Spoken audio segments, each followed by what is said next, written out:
Olá pessoal, hoje vamos falar da cooperação internacional. É o tema desses próximos blocos. Cooperação jurídica internacional. Esse tema se insere na parte que trata da função jurisdicional. Não sei se vocês se lembram, mas no novo Código de Processo Civil, ou melhor, no projeto que versa sobre o novo Código de Processo Civil, há aí uma série de livros, 6 livros na parte geral. O primeiro livro trata das normas processuais civis. O segundo livro da função jurisdicional, o terceiro dos atos processuais, assim por diante. Hoje nós vamos abordar um tema que encontra-se no segundo livro, no livro segundo do novo Código de Processo Civil, que trata da função jurisdicional. Dentro dessa função jurisdicional, é claro, vai tratar aí da jurisdição brasileira, que é uma expressão da própria soberania, mas vamos tratar também dentro da função jurisdicional, no processo brasileiro, no regulado pelo novo Código de Processo Civil, vamos tratar dessa cooperação jurídica internacional. Dá para se ter uma ideia de que o tema trata-se de cooperação entre diversos países. Mais do que nunca há necessidade dessa cooperação. Em matéria penal, obviamente, e também em matéria civil. O mundo transformou-se numa grande aldeia, né? Uma aldeia global. O sujeito comete um crime aqui, corre para a Itália quase sempre eles vão para lá. Agora, recentemente, essa história do mensalão, um dos personagens lá do mensalão correu para a Itália. Então, pode caber essa chamada cooperação internacional, até para que se proceda a um outro julgamento lá, a extradição, seja lá o que for.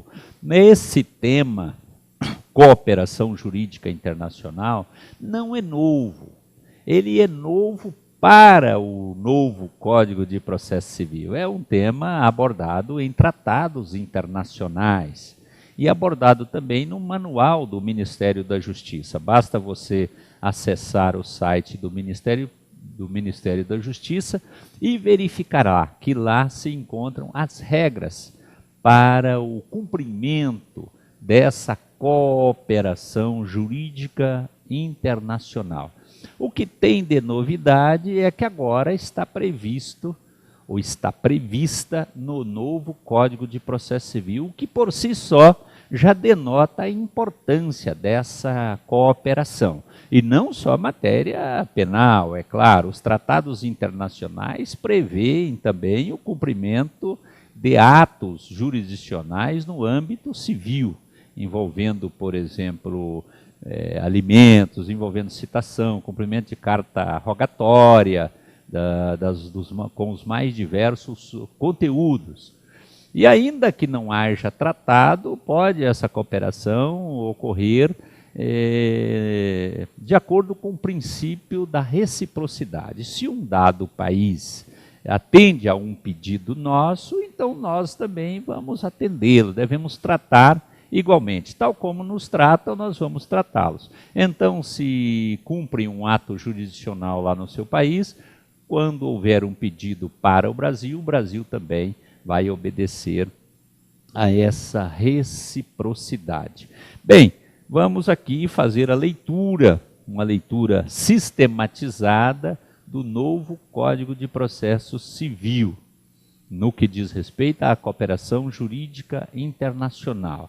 Primeiro, aqui nessas noções gerais, o conceito desse instituto, agora previsto no NCPC, extraímos lá do manual do Ministério da Justiça, que define lá o instituto, a cooperação, como a necessária prestação de auxílio mútuo entre estados ou entre estados e tribunais internacionais para a adoção de medidas ou a prática de atos que contribuam para o exercício da função jurisdicional. Então, reduzindo aí esse conceito, trata aí da prática de atos, de forma que a prática desses atos pode contribuir para o exercício da função jurisdicional. Vamos praticar aqui no Brasil os atos solicitados pela Itália ou vice-versa, a Itália vai praticar atos jurisdicionais ou atos até que não dependam da função jurisdicional, e a toda essa cooperação, ela é que é regulada no novo Código de Processo Civil.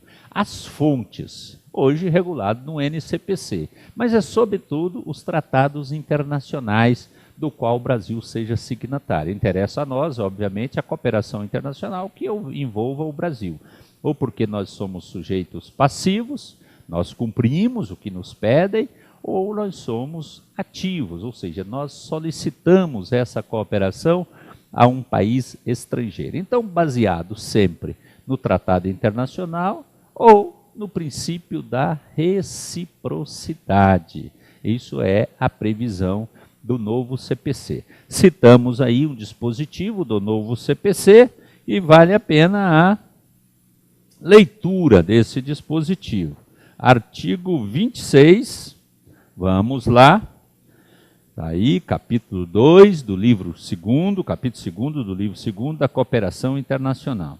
A cooperação jurídica internacional será regida por tratado do qual o Brasil seja parte e observará o respeito às garantias do devido processo legal no Estado requerente. Então, requereu ao Brasil, suponhamos, a prática de determinado ato, jurisdicional ou não, que é uma cooperação jurídica, de um modo geral vem para que o judiciário atenda. Nós vamos aqui no Brasil verificar se lá no país de origem observou ou foram observadas as garantias do devido processo legal. Observará também a igualdade de tratamentos entre nacionais e estrangeiros, residentes ou não no Brasil, em relação ao acesso à justiça e à tramitação dos processos, assegurando-se assistência judiciária aos necessitados. Vamos verificar se lá no país de origem se trata igualmente nacionais ou estrangeiros. Vamos verificar também a publicidade do ato processual, exceto nas hipóteses de sigilos previstos na legislação brasileira ou na do Estado requerente. Verificará também a espontaneidade na transmissão de informações a autoridades estrangeiras. Enfim, essa é a leitura aqui, pelo menos parcial, do artigo 26. Vamos dar continuidade e fazendo a leitura aqui pelo slide que passamos a você, para que você possa acompanhar. E o que nós já falamos, respeito à garantia do devido processo legal, igualdade de tratamento entre nacionais e estrangeiros lá no país de origem, a publicidade, existência, e aqui já está no outro inciso e eu pulei, existência de uma autoridade central. Para a cooperação jurídica internacional, prevê a existência de uma autoridade central, tanto lá no Estado requerente, quanto aqui que somos requeridos, ou vice-versa, nós podemos ser requeridos e há um outro requerente. No Brasil, a autoridade central é o Ministério da Justiça. Qualquer pedido vai passar pelo Ministério da Justiça. Qualquer pedido de cooperação, num sentido ativo ou passivo, o Brasil faz o pedido ou o Brasil recebe o pedido, passa pelo Ministério da Justiça no Brasil. E o Ministério da Justiça, então, é que vai encaminhar a autoridade central do outro país, na forma da lei. Pode ser o Ministério da Justiça da Itália, da Inglaterra, enfim, ou um outro órgão que a lei daquele país designar como autoridade central. Mas há essa autoridade, como o próprio nome está a dizer, que centraliza todos esses pedidos de cooperação internacional, seja no sentido ativo ou no sentido passivo. Espontaneidade na transmissão de informações a autoridades estrangeiras. Tem que haver essa espontaneidade, não há coação, às vezes em razão até de algum movimento político, seja lá o que for, enfim, deve decorrer dessa manifestação da espontaneidade, da liberdade, sem coação para a exigência do ato. O Ministério da Justiça, nós já falamos, exercerá as funções de autoridade central, na ausência de designação específica no tratado. Pode ser que o tratado específico, firmado entre o Brasil e um outro país, haja a designação de determinada autoridade central, tanto no Brasil quanto no outro país. Se nada disser, a legislação brasileira estabelece que será o Ministério da Justiça. De regra, o Ministério da Justiça. Nós vamos encontrar alguns tratados em que se prevê que a autoridade central no Brasil é o Ministério Público. Mas na grande maioria dos casos, essa autoridade central a quem vai incumbir, como o próprio nome está a dizer, a centralização e a distribuição dos pedidos para os países a quem nós estamos requerendo a cooperação, ou centralizar e recepcionar os pedidos de outros países que requerem, que solicitam a cooperação internacional no Brasil, é o Ministério da Justiça, de regra. Quais são as atribuições, aqui no caso do Ministério da Justiça, ou de outro órgão incumbido de ser a autoridade central? Receber e transmitir os pedidos de cooperação envolvendo o seu país. Enfim, nós vamos receber os que vêm de outro país, mas receber daqui também para encaminhar para outro país. Exercer o juízo de admissibilidade do pedido. Então, sobretudo, os pedidos vindo de fora, o Ministério da Justiça já faz um juízo de admissibilidade. Fala, não, isso aqui o Brasil não faz. Este país não obedece o devido processo legal, então nós não vamos cumprir este ato. Ele exerce esse juízo de admissibilidade, faz uma verdadeira triagem desses atos, né? Observação, não cabe à autoridade central analisar o mérito do pedido. Não, é somente esse juízo de admissibilidade. Quem vai apreciar o mérito, sobretudo em se tratando de ato jurisdicional, é o próprio Poder Judiciário. Pode ser que haja pedido de um ato que não envolva deliberação jurisdicional. É um ato meramente administrativo. E aí a autoridade central mesma se incumbe disso, de atender a esse pedido. Não só de fazer o juízo de admissibilidade, mas também de atender ao pedido daquele país estrangeiro, né? Muito bem. Nós estávamos falando aqui da autoridade central e agora do princípio da reciprocidade. E volta a insistir, de regra, a cooperação internacional decorre de tratados internacionais. Em razão da soberania, cada Estado, eu me refiro ao Brasil, à Inglaterra, à Itália, ao Japão, cada Estado tem a sua soberania. E as pessoas que ali residem têm que cumprir a lei daquele território. Mas fazem-se tratados no sentido de poder praticar algum ato para outro país, né? Há, digamos assim, em decorrência da soberania se faz o tratado, mas o tratado não deixa também de elasticizar, de ampliar um pouco, de ceder um pouco no que respeita à soberania. Não ficar naquela questão, eu só pratico atos jurisdicionais se disser respeito a julgamentos, a atos realizados aqui dentro do próprio país. Não, pode atender também de fora e também solicitar que outro país pratique atos jurisdicionais. Na ausência de tratado, a cooperação jurídica internacional poderá realizar-se com base em reciprocidade, manifestada por via diplomática. E se é, então, a reciprocidade, o fundamento deve ser pleiteada no Brasil, via Itamaraty, que é, então, o órgão responsável pela diplomacia brasileira. Por reciprocidade, compreende-se uma medida de igualdade no tratamento oferecido entre os cooperados, que se firma como compromisso mútuo em relação à matéria objeto do pedido de cooperação. Os países observam muito a questão da reciprocidade. O tratamento que nós, brasileiros, recebemos lá na Espanha, ou nos Estados Unidos da América do Norte, é o mesmo tratamento que se deva dar às pessoas dessa nacionalidade aqui no Brasil. Eu me lembro uma ocasião, houve uma época que era difícil para obter visto para os Estados Unidos, e eu fui à embaixada dos Estados Unidos, em Brasília, para obter o visto. Felizmente não tive problema, mas lá uma fila de brasileiros do lado de fora, da embaixada, no sol, eles tinham que ficar de pé, não podiam encostar no muro, nada disso. E eram revistados assim de forma muito ostensiva, até agressiva, era uma coisa humilhante. Então é esse tratamento que se deva dar também aos americanos, às pessoas nascidas nos Estados Unidos da América do Norte, aqui no Brasil. Não sei se vocês se lembram daquela questão envolvendo um piloto americano de uma dessas companhias americanas, eu não me lembro o nome, mas exigiu então que ele pusesse ali os seus dedinhos, tirasse a impressão dactiloscópia. Por certo, é o que estavam fazendo com os brasileiros lá fora.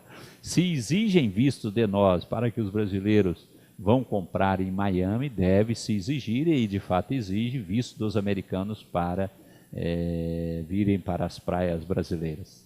Muito bem, essa é a reciprocidade. As modalidades de cooperação. De certa forma, já falamos, ela pode ser ativa ou passiva. Modalidade de cooperação ativa, o ato deverá ser praticado fora do Brasil. É quando nós pedimos. Isso é uma questão meramente terminológica.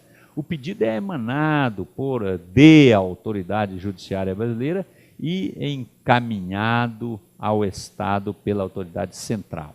Então, é uma modalidade ativa de cooperação. O Brasil precisa que se cumpra um ato lá fora, ou cumprir uma carta rogatória, decretar aí uma busca e apreensão, seja lá o que for, trazer de volta uma criança que, segundo decisão da justiça brasileira, não poderia ter saído do Brasil.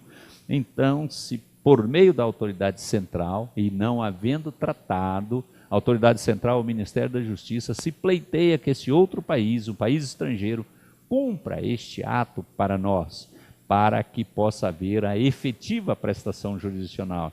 E não se realiza a prestação jurisdicional em certos casos se não houver cooperação de outro país. É uma previsão importante porque nós não temos soberania para praticar um ato lá fora. Nossa soberania, os tentáculos, a mão da justiça só alcança até os limites do nosso território. Só é possível cumprir atos em países estrangeiros se houver essa cooperação, já que as nossas leis não têm, de regra, vigência lá fora, não tem força, né, em razão exatamente dos limites da soberania. E a cooperação passiva, atos que devem ser praticados dentro do Brasil. A autoridade central recepciona o pedido de cooperação internacional e distribui. Como que se dá isso? De regra, o Ministério da Justiça, ele faz o juízo de delibação, de admissibilidade, aliás, juízo só de admissibilidade. Falou, isso aqui é possível sim. E aí, se for ato jurisdicional, ele vai distribuir. Em matéria penal, se distribui ao Ministério Público. Há alguns atos civis também, que é o Ministério Público, para que o Ministério Público requeira ao Judiciário, que boa parte dos atos dependem de decisão judicial. Se não depender de decisão judicial, a própria autoridade central já cumpre, atende ao pedido do país. Mas se depende de algum provimento judicial, por exemplo, decretar uma busca e apreensão, um arresto aqui no Brasil, e isso precisa de provimento judicial, não pode afetar a esfera jurídica da pessoa sem uma decisão judicial. Então distribui-se ao Ministério Público ou à AGU, Advocacia Geral da União, para que a AGU requeira, matéria penal de um modo geral, o Ministério Público requeira perante o Poder Judiciário, depende do ato, mas de um modo geral perante um juízo de primeiro grau, né, da Justiça Federal, se requeira que se pratique aquele ato judicial. Às vezes não, às vezes depende só da informação de um processo. Quer saber se aqui corre o processo contra A ou contra B? Se o processo é público, se não há segredo de justiça, a própria autoridade central vai cumprir, vai pegar a cópia da petição inicial, mandar para o país que está solicitando, por exemplo, essas possibilidades todas. A cooperação, então, ativa ou passiva, nós atuamos, evidentemente, nesses dois polos. A recusa à cooperação internacional. Nós vamos recusar a cooperação passiva sempre que o pedido ofender a ordem pública, né? Quando isso, o juízo de admissibilidade é do próprio Ministério da Justiça, de regra, e ofende a ordem pública, que afeta garantias constitucionais, direitos fundamentais. Então nós não vamos cumprir, não foi obedecido o devido processo legal, a pessoa não foi julgada e vem um pedido para prendê-la aqui no território brasileiro, nós não vamos fazer isso, isso ofende garantia fundamental. Então o Brasil ele recusaria essa cooperação. E outro país também, sobretudo os países democráticos, não será admitida a prática de atos que contraria as normas fundamentais que regem o Estado brasileiro. Veja lá na Constituição da República, o artigo 1º, do 1º ali até o 5º, né, se baseia em tais ou tais princípios, tem tais ou tais fundamentos, como a dignidade da pessoa humana, o devido processo legal e tudo isso, né? Então, se contrariar essas garantias fundamentais, os direitos fundamentais, também não vai admitir a cooperação internacional. Outros aspectos da cooperação. A autoridade central comunicar-se-á, em regra, diretamente com as suas congêneres. Então, a autoridade central brasileira, que de um modo geral é o Ministério da Justiça, ele vai comunicar com a autoridade central da Inglaterra, do Japão, da Alemanha. Lá nesses países poderá ser o ministério ou não, tudo é a lei daquele país, obedece à soberania, evidentemente. O fato é que é essa comunicação. O juiz do Brasil, precisando de um ato no exterior, ele não comunica com o juiz lá da Inglaterra, não. Ele vai comunicar com a autoridade central brasileira.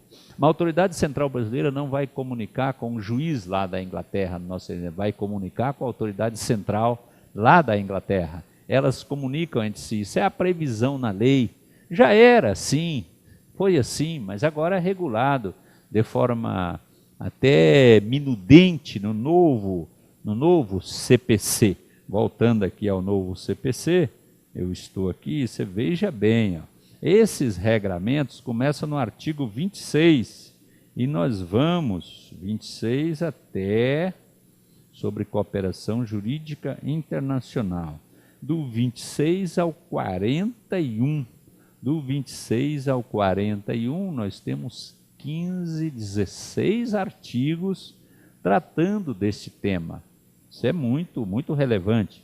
Nós temos no CPC de 73 previsão de carta rogatória, mas aqui não, a cooperação jurídica internacional num sentido amplo. Muito bem, a autoridade central comunicar-se-á em regra diretamente com as suas congêneres. Os documentos que instruem pedidos, inclusive traduções, quando enviados por meio de autoridades centrais ou pelas vias diplomáticas, lembra que se manda às vezes pelas vias diplomáticas, quando baseada na reciprocidade, quando tem tratado, o próprio tratado já designa a autoridade central, ou se não designar, no Brasil será o Ministério da Justiça, e aí então faz-se a tradução, e quando enviada por meio dessas autoridades ou por via diplomática, dispensam a juramentação, a autenticação ou qualquer outro procedimento de legalização. O que está dizendo aí, no disposto no artigo 41, nós estamos fazendo uma leitura sistemática, é quando é encaminhado por autoridade central do Brasil ou quando vem de fora, vem por autoridade central e é obrigatório que o seja, dispensa aí o tradutor juramentado. O documento foi traduzido, mas não precisa ter essa juramentação, não precisa ter autenticação. A presunção é de que é válida, afinal saiu de uma autoridade estatal, né, do status, por exemplo, do Ministério da Justiça. É isso que se está a dizer.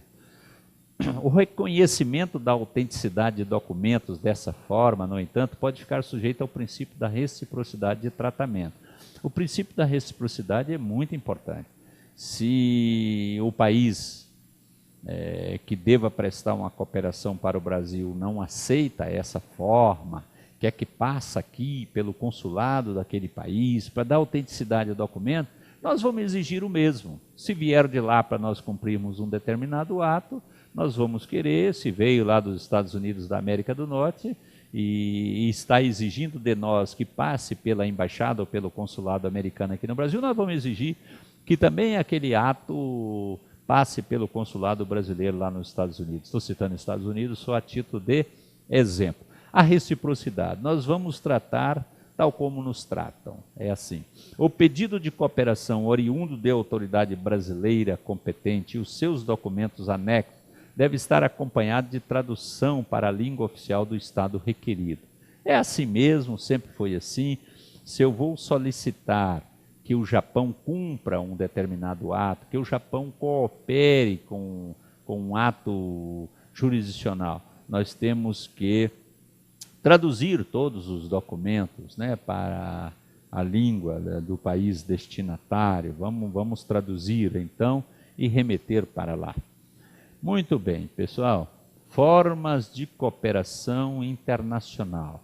Aí, os procedimentos administrativos e os procedimentos judiciais. Nós, de certa forma, tangenciamos essa questão. Procedimentos administrativos medidas que não necessitam de prestação jurisdicional, não necessitam da intervenção do Poder Judiciário. A autoridade central adotará as providências necessárias para o seu cumprimento. Nós citamos aqui aquela hipótese de precisar de uma informação sobre o andamento de um processo, precisar de uma outra informação que nem se refira a processo. Agora, se for para verificar se tem saldo na conta da pessoa, se tem ativos aqui no Brasil, em contas bancárias, como a legislação protege o sigilo bancário, se for preciso verificar um processo de separação judicial, aí precisa da intervenção do Poder Judiciário. Se for para cumprir algum ato que dependa até de decisão do Judiciário, então nós temos os procedimentos administrativos e essas medidas não necessitam de prestação jurisdicional, não necessitam da intervenção do Judiciário, e nesse caso a autoridade central adota as providências necessárias, nem vai ao Judiciário, porque o ato não é judicial. É o que ocorre aqui no Brasil. A questão para emplacamento de um carro, enfim, ninguém vai solicitar esse tipo de cooperação, mas pode até solicitar, não sei, mas não depende do Judiciário, nós não vamos lá. Então, quando vem um ato de um país para ser cumprido aqui na cooperação e não depende do Judiciário, não se vai ao Judiciário. Obviamente, senão faltaria até interesse processual. Procedimentos judiciais, aí é com o Poder Judiciário. As diligências processuais, aí tem que requerer. O Judiciário exige que se tenha técnica, né? A lei exige que, para postular perante o Poder Judiciário, tenha capacidade postulatória. E é por isso que se remete a esses procedimentos, via autoridade central, se remete ao Ministério Público Federal ou à AGU, para que se requeira, dependendo da matéria. Matéria civil, de um modo geral, vai para a AGU e as matérias penais para o MP. Mas lembrem-se de que há matérias civis em que há previsão no tratado que vai ser o próprio Ministério Público, a autoridade central. E aí sim ele se incumbirá de tudo isso, também requererá as providências jurisdicionais. Mas o fato é que as formas de cooperação, então, procedimentos administrativos ou procedimentos judiciais. Em se tratando de procedimentos judiciais, precisa de requerimento de um órgão cujos integrantes tenham capacidade postulatória. Os mecanismos de cooperação, nós vimos aqui as formas, né, administrativa e judicial. E as formas? As formas podem ser um pedido de auxílio direto, carta rogatória e ação de homologação de sentença estrangeira. Nós vamos falar detidamente de cada um desses mecanismos. Auxílio direto, vamos falar primeiramente do auxílio direto, depois da carta rogatória, depois da ação de homologação de sentença estrangeira. Vamos para o auxílio direto, previsto aí no artigo 28 do novo Código de Processo Civil.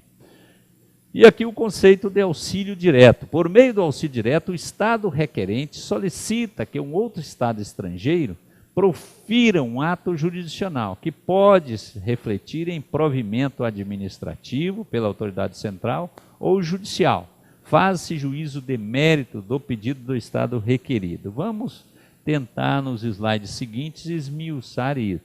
O auxílio direto, pessoal, pode se referir tanto a um ato jurisdicional como não, como uma questão meramente administrativa. Esse é o auxílio direto. O fato é que esse auxílio direto pode ser um ato jurisdicional, mas que não dependa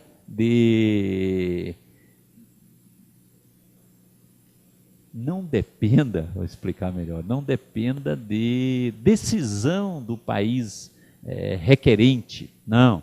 Faz-se um juízo de mérito do pedido no estado requerido, exemplificando. No auxílio direto, pode ser administrativo, a autoridade central vai se incumbir disso, mas pode ser também um ato judicial. E o auxílio direto é porque o país requerido, suponhamos que seja o Brasil, é aqui que se deva praticar o ato, e não só cumprir o ato, não só cumprir a ordem que vem de lá. Por isso é um auxílio direto no sentido do país requerido praticar um ato. Então se pleiteia, a Inglaterra pleiteia que aqui seja decretada a busca e apreensão de um navio. Isso é um pedido de auxílio direto judicial, né? Não compreende ato jurisdicional estrangeiro, mas apenas solicitação ao Estado requerido para que, sendo possível, profira e cumpra o ato. De um modo geral, o ato judicial vem do país estrangeiro para ser cumprido aqui. Denomina-se auxílio direto quando o ato jurisdicional é praticado no próprio país. É o que escrevemos aqui, é um ato jurisdicional estrangeiro, é o pedido, mas apenas a solicitação que vem de fora. O ato é praticado aqui. Pessoal, nós vamos dar continuidade a esse assunto, a esse tema, né, importante, novo para o novo CPC, mas no próximo bloco, vamos agora para o intervalo. Até daqui a pouco.